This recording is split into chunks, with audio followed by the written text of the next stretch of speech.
We are in August 2021 and we will share experiences with the participants. We finished the retreat today. We have... Yeah, my name is Liz. I'm from the United States. I am a speaker, a writer, and a coach. Why you are here?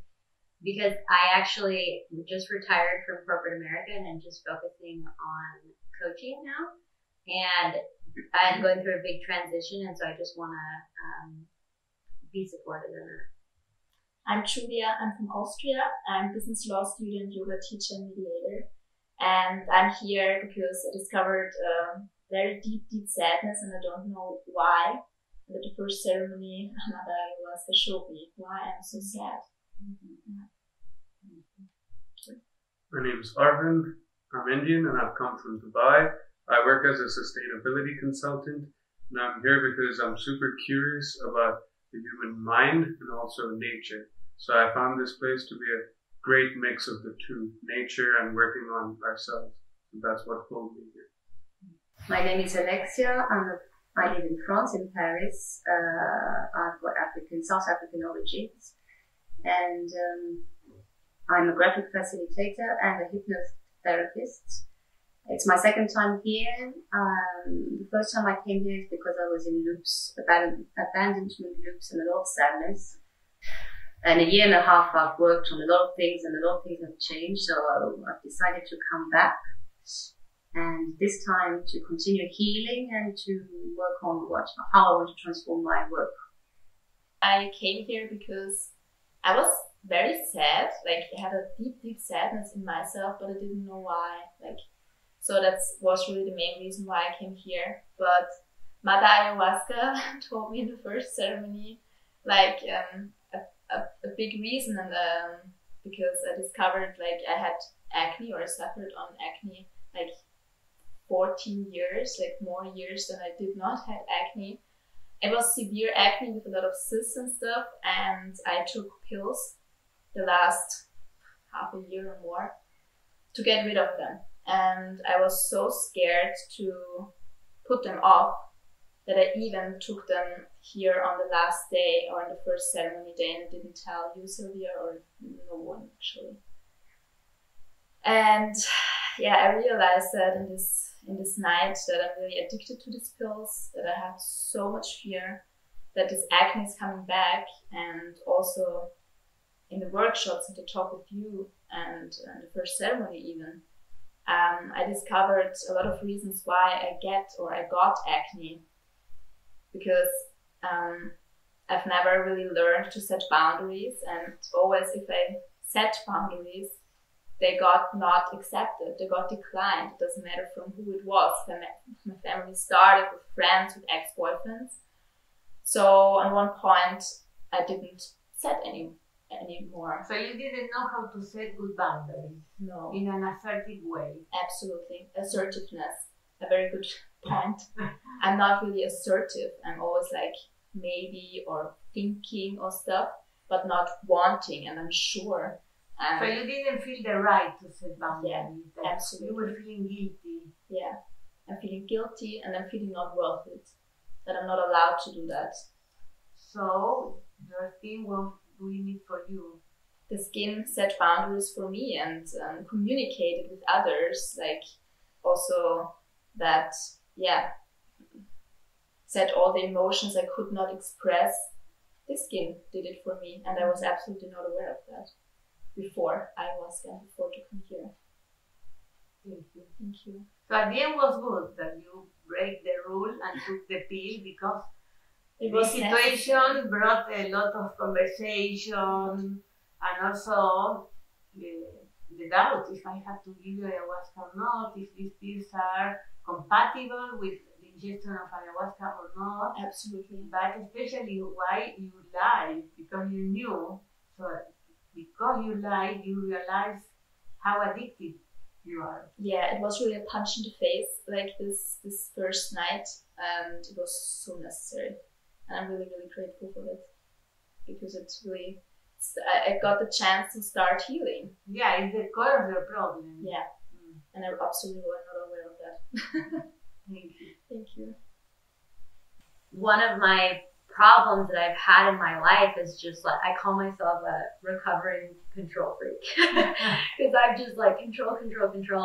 And so I told ayahuasca that this is what my intention was for this entire trip, but I don't want it to just all come at once.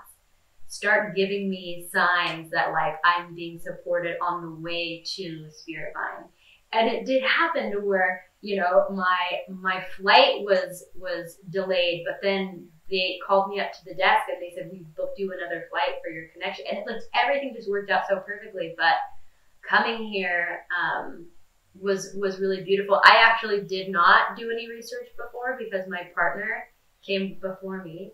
And he also didn't do research. It was kind of like this very intuitive pull to come to Spirit Vine. And what he told me was so beautiful that I couldn't not come, you know, working with your inner child and all of the tools that you give people to be able to just like work through their, I call it like my undercurrent of hell, to be able to work through that and to find your personal power just seemed like, you know, and it was one thing to hear it, but then when I came here, it was really like you in this state before in the workshops teach us how to be our own therapist.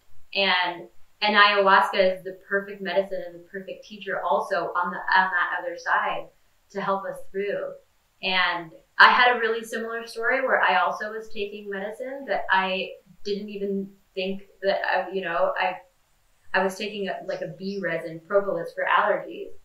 And when Julia was talking about the medicine before the first ceremony, I was like, oh shit, I had been taking my propolis. What if that has a negative effect? With alcohol. Tincture, 180 proof alcohol, tincture. And so I took it to Sylvia and she said, like very compassionately but firmly, like, why are you taking this? And I said, well, because I have allergies and I didn't want my roommates to think that I had COVID. And Tio looked at me and he was just like, just tell them that you have allergies. And I was like, that's such a good point. Like I could have just told them that, but I realized that the foundation of my control is shame.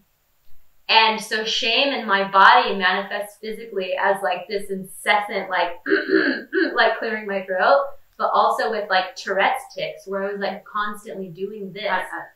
OCD.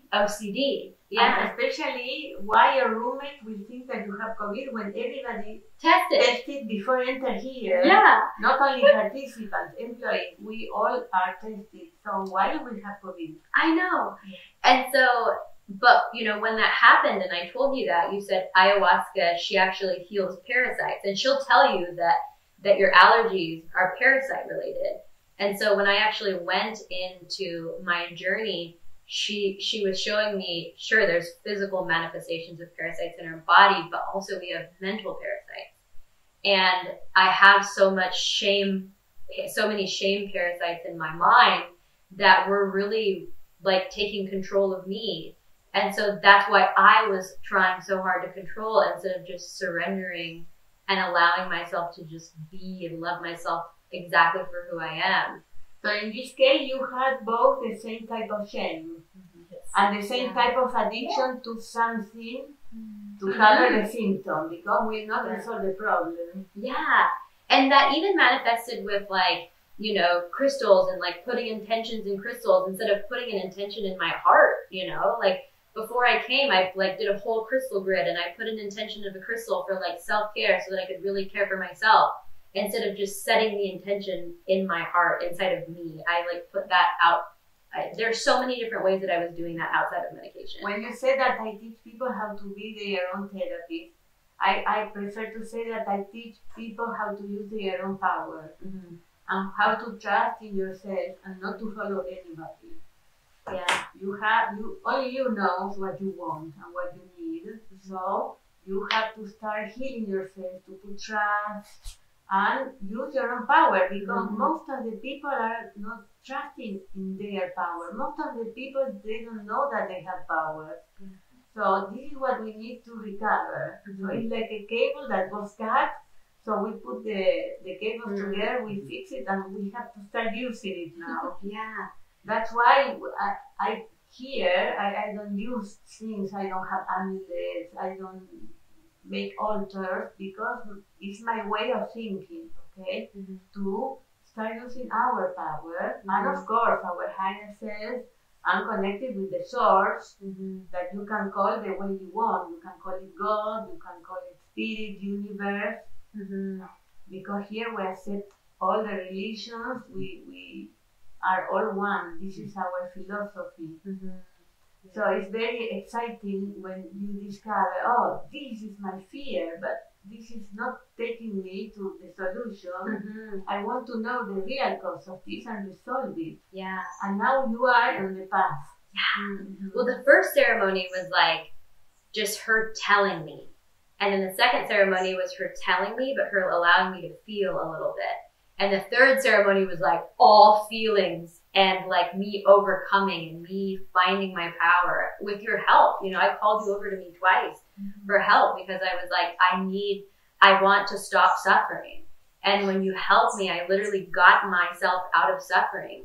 And in my last ceremony that was outdoors, I told ayahuasca, I want to feel the embodiment of no more control, of surrender. And it was like, it was the best experience, but everything prepared me for the next. I realized when we were exchanging emails, even though your partner was here before, you were very afraid. Yeah. And trying to control all the details, because sometimes people, when they have control issues, they send a lot of emails with a lot of questions that they want to have everything, and sometimes the slides change, everything. Yeah. So I realized you are very afraid of this. Well, I was afraid of myself. Ultimately. Not trust. Yeah. You didn't have trust inside of you, even though you were doing so many things, but still you were not trusted in yourself, and you too. And this type of pleaser personality, I have to please others. Others are more important than me. That is the difficult to set good boundaries. I don't have the right. How I will say no, you cannot do this, or no, I will not do that. And this is bringing health problems sometimes. Yeah. If you cannot say it, your body will say it. And what was so interesting is I know how to set boundaries in so many parts of my life, but I haven't ever in my life shown my parents who I actually am. And that's like the ultimate boundary, is showing up as yourself and just allowing yourself to be. Yeah, but I wasn't doing that. So I can set boundaries on like how people are crossing my like security. But as far as for me to just to show up as me, to my parents and to other, you know, to strangers, I can do it for some reason. And this showed me that I'm actually going to have a conversation with them and to introduce myself because they don't know me. The big revelation. I wanted to bounce on the idea of setting boundaries, which I found very good and intelligent in this retreat, is that you're working on yourself with the plant, with Sylvia, with Theo, but you're always also working on yourself with the participants, because you are unblocking things, discovering things, realizing that your mind and your imagination is full of different worlds, and that everybody is the same, and expressing them. Because I don't know about you, but I don't tell much people about what's happening really in my head. Even my boyfriend will know a little part. And here we were just telling about our different worlds inside and showing who we really are. And to be able to express who you really are in front of many people, different people who are all, sorry about the word, but I like it, crazy in their own way, and accepting it is so releasing. And that's how you know yourself better, and then are able to set boundaries, because you accept every part of yourself. And we've been showing each other that there are worlds and worlds and worlds, and it's okay. That's what I wanted to add. Thank you.